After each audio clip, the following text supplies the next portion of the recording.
திருமந்திரம் அப்படிங்கிற சீரியஸ் நம்ம பார்த்துக்கிட்டு இருக்கோம். இதில் திருமந்திர பாடல்களுக்கு போகிறதுக்கு முன்னாடி நான் உணர்ந்த ஒழுக்க நெறிகள் என்னென்னலாம் இருக்குது, திருமந்திரத்துக்குள்ளே சாரமாக என்னென்ன ஒழுக்க நெறிகள் திருமூலர் ஐயா சொல்கிறாங்கிறத பற்றி நம்ம பார்த்துட்டு தான் திருமந்திரத்துக்குள்ளே நம்ம போகணும். ஸோ இதை தொடர்ந்து இந்த சீரியஸில் பார்த்துக்கிட்டு இருக்கவங்களுக்கு அடுத்து திருமூலர் ஐயா சொல்கிற ஒழுக்க நெறிகள்லாம் வரும். அதுக்கப்புறம் தான் நம்ம பாடல்களுக்கு போக போகிறோம்.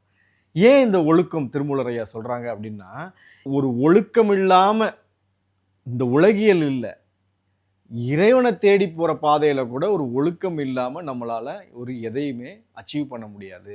Code of conduct is very important அப்படிங்கிறாங்க. கோட் ஆஃப் கண்டக்ட்னா ஒரு ஒழுக்க நெறிமுறைகள், கோட்பாடுகள்.